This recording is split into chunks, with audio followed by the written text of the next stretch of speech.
Hello and welcome to today's SAT daily lesson.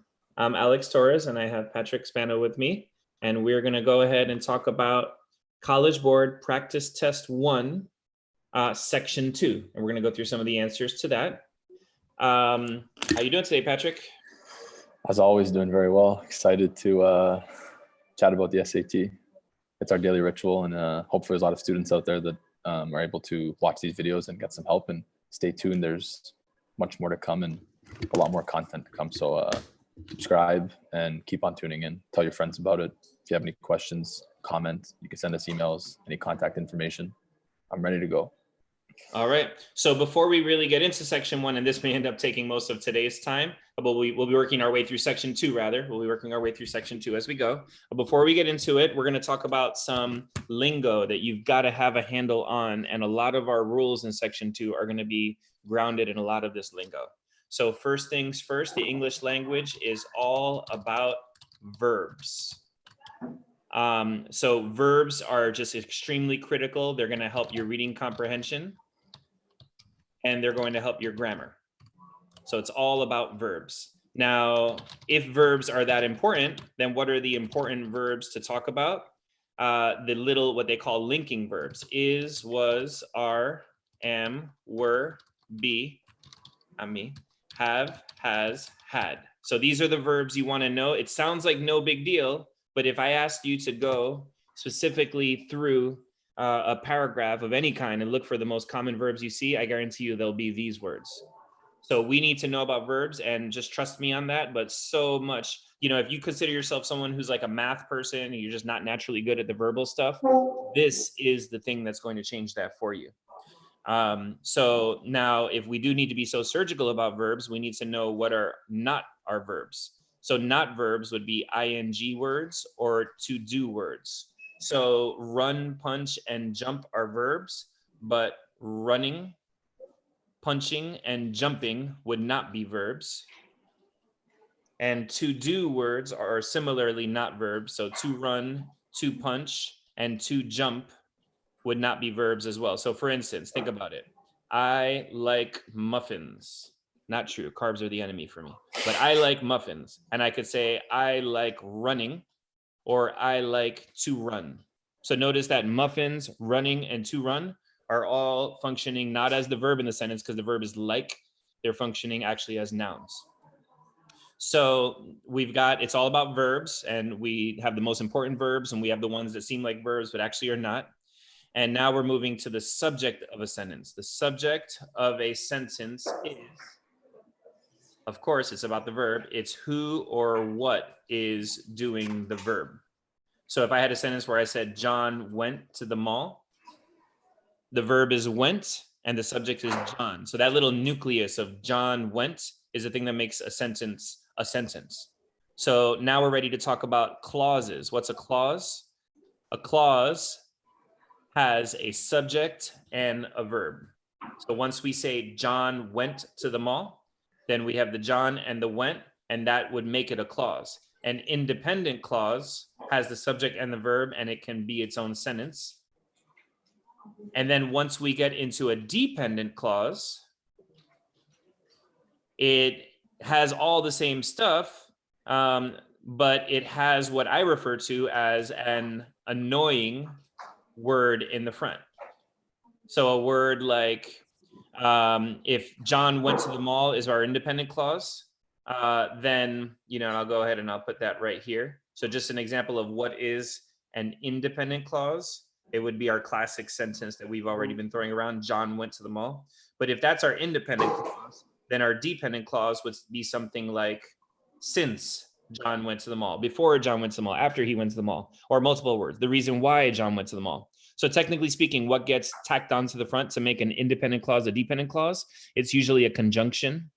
But the idea is, to get from independent to dependent, it seems like we're missing something, because now we're dependent, we're missing something, but that's the opposite. It's because it has too much. So in my first couple of years of tutoring, I would look at a sentence like, since John went to the mall, and narrow that down as a wrong answer choice. And then my students would say, well, what's wrong with it? And I would say, oh, it just sounds funny, right? Yeah, it sounds funny. Let's move on. But the actual verbiage of what's wrong with it is that a dependent clause cannot stand on its own.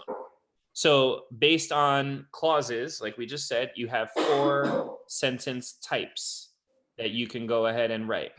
So 4 sentence types. Number 1, you can have your independent clause that we talked about. That's our John went to the mall. You could have an independent followed by a dependent. So an independent clause followed by a dependent clause. And that would be something like, John went to the mall because he needed shoes. So John went to the mall is independent. Because he needed shoes is a dependent. Now, what's a dependent? It's just an independent with a conjunction tacked on the front. So he needed shoes could have been a sentence. Because he needed shoes is a dependent clause. So you have an independent followed by a dependent right there. Now, by the way, going back to dependent clauses just for a second, the conjunction that you often see at the beginning, not always because sometimes it's multiple words, but the conjunction at the beginning is what we refer to as a weak conjunction. And a weak conjunction would be words like because, since, however, therefore, furthermore, so on. Those are our weak conjunctions. Because in a second, we're going to talk about strong conjunctions, and it's going to be a significant difference. So an independent clause followed by a dependent clause gets no comma. If you have a dependent clause followed by an independent clause, that is going to actually get a comma, whereas the other one didn't. So since he needed shoes, guess what happened? John went to the mall. So if we said it the other way around, it's no comma. If we say it this way around, it is a comma. So that's the one thing to notate here. You've got to know that that gets a comma. This one does not get a comma. I often ask students, well, why is that? Why does that one get a comma and the other one doesn't? And the answer will often be, there's kind of no right answer to that, but it's good to ask because it drills it in our memory. But the idea is if I say, since he needed shoes, if I say the dependent first, I'm giving you kind of the incomplete thought. I'm giving you the reason why he went to the mall before I give you the fact that he went to the mall. So if the complete thought comes first, then there's no comma, the independent clause. And if there's the incomplete thought, the supporting information, the dependent clause, then there is a comma. So just a little bit of thinking about that. Because one of the toughest questions you get on SAT or ACT English is the idea of whether to keep or delete a comma. And we have a lot to say about that as we go on. But last but not least, the 4th sentence type is 2 independent clauses. 2 independent clauses. If you have 2 independent clauses, there's 2 ways to do that. You can have a semicolon, or you can have a comma and a conjunction. And that conjunction is the strong conjunction, which are the fanboys words. So fanboys would be the words like for, and, nor, but, or, and so. So I could say, John went to the mall, semicolon. He bought shoes. Or I could say, John went to the mall, comma, and he bought shoes. So those are the 2 correct ways to do it. A very bad error, one that you want to look out for, one that the tests are always going to give you because we do this a lot in everyday life, is a run-on sentence, or it's also called a comma splice, depending on your English teacher. But it would be wrong to have 2 independent clauses with a comma in between. So it would be absolutely terrible from a grammar standpoint to say, John went to the mall, he bought shoes. And just think about how many times we message our friends and we say, I'll be there in 5 minutes, comma, I had to make a stop. And actually it's funny because Google will often, Google has these kind of cookie cut responses to things, right? Like if somebody emails me and says, hey, can you send me that thing? Google has that automated option for you to just respond, yeah, I'm on it, or something like that. And a lot of the sentences that Google suggests are actually grammatically incorrect. They're run-on sentences, 2 independent clauses with a comma between. Anything to add, Patrick? Yeah, just add a point too. I think that a lot of students may not identify a sentence like that as wrong because at school sometimes certain English teachers will say that you could put a comma almost anywhere where you would pause if you were speaking. However, on the test, as we've gone over, you have to play by the rules of the test makers. And the correct rule, as you just stated, in fact, is that you can't have a comma separating two independent clauses, even if, again, in other contexts, Google emails, texting your friends at school, you could put a comma if you would pause if you were saying this whole sentence. Very wrong on these tests. So keep that in mind. Yeah, so we're talking about something that really is true in everyday life. I mean, you know, saying a swear word is wrong, depending on your parents. It might be a little wrong or it might be very wrong, right? But like, guess what? When you're at work, there might be a dynamic where words are wrong when you're at work, but at a company barbecue, everyone's saying them left and right, right? So we're kind of talking about that sort of informal difference between what's allowed and what's not allowed. So, okay, now we've talked about, this is our English 101. It's sort of the verbiage, the jargon that kind of goes into everything that we say in English.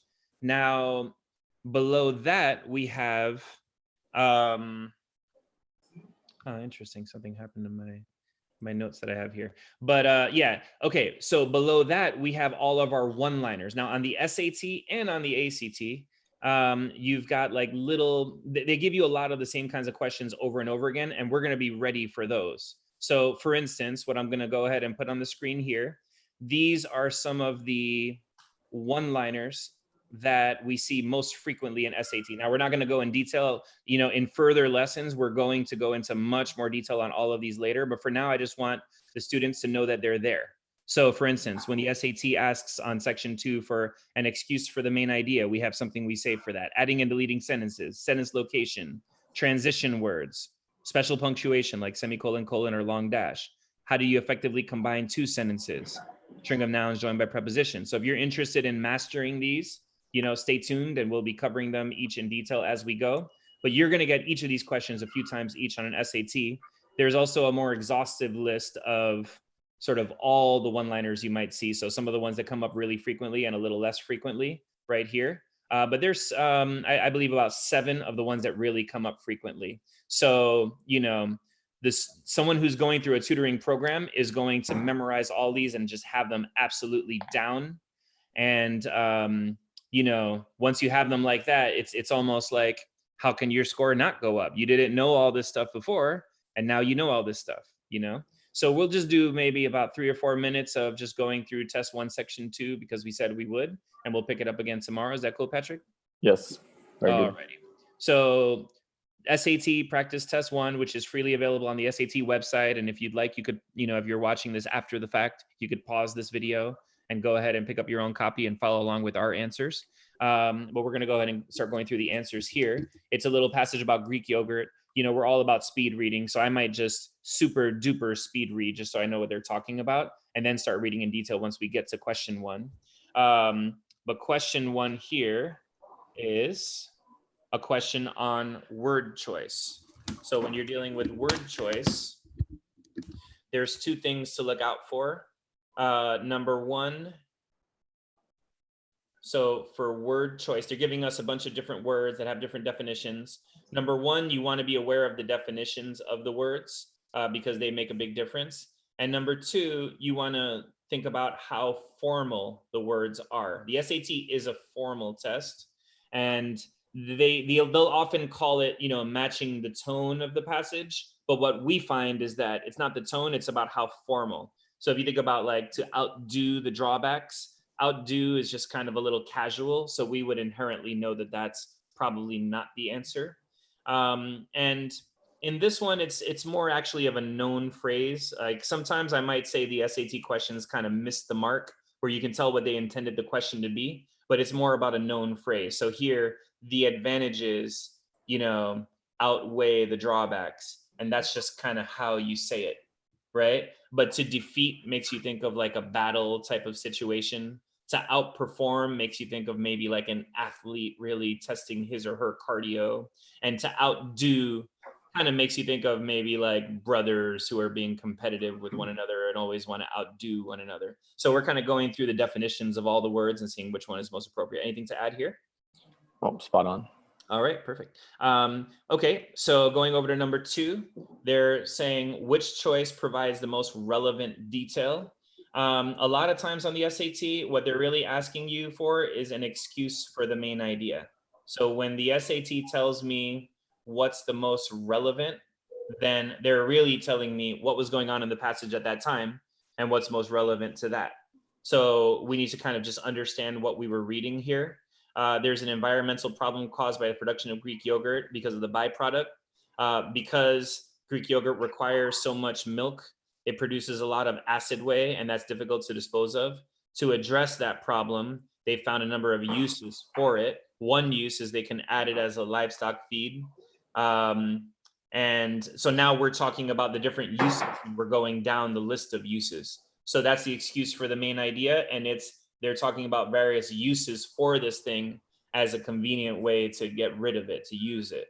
So along those lines, the right answer is going to be B for boy, because it's talking about we're converting it into something, and so we're using it as fuel and electricity production, right? Very good. So are we stopping, or are we doing a couple more here? We could do a couple more. Alrighty. Quick ones. So going over to number 3 now. If it's improperly introduced into the environment, acid wave runoff can pollute waterways, depleting the oxygen content of streams and rivers as it decomposes. Okay, so one thing here, we're being quizzed on possessives and possibly on the use of commas. So we need to know that apostrophes on the SAT are only testing possessives. They also in real life have to do with abbreviations, like cannot becomes can't, but that's really easy, and the SAT is not going to quiz us on that. They're going to quiz us on possessives. So as we're looking through for any of these apostrophes and judging whether they're right or not, we need to ask ourselves, well, are these words possessive? So does something belong to the waterway? So for instance, the waterways channels did this, or the waterways fish did that.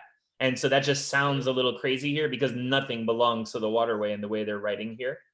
And then when you get to C, it's saying could have, would have, and should have are used for situations where maybe we're exploring other things that could have happened, right? That didn't happen. So that's very different than what they're going for here. So the could have is definitely not appropriate. And also with the word if is saying, well, what could have happened if this happened? So you could also look at that could have as repetitive as well. So then we're just reading it out loud to make sure it works. If it's improperly introduced into the environment, acid wave runoff can pollute waterways, depleting the oxygen content of streams and rivers as it decomposes. So it sounds good. And so 3 is going to be A.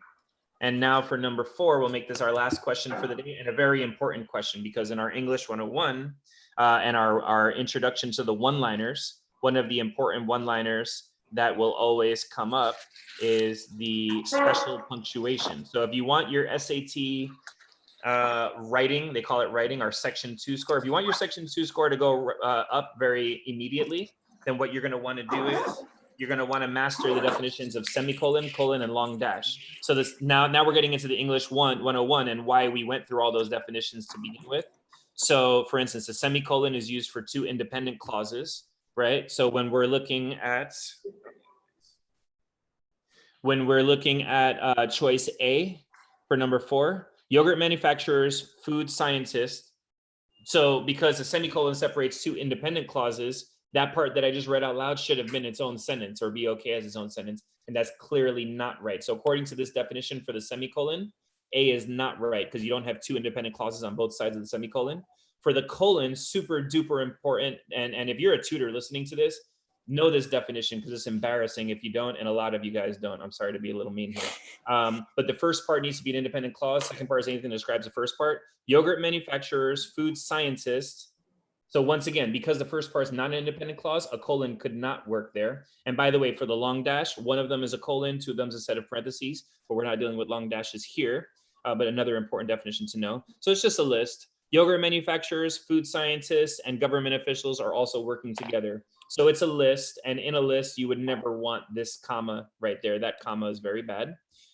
So we're picking C, and we're getting rid of D. And as you can see, we're super excited to share this all with you and to boost your SAT scores. If you have any questions, go ahead and just let us know. Patrick, thanks for being my buddy, so I'm not lonely on this podcast while we explain all this information here. And definitely let all your friends and family know.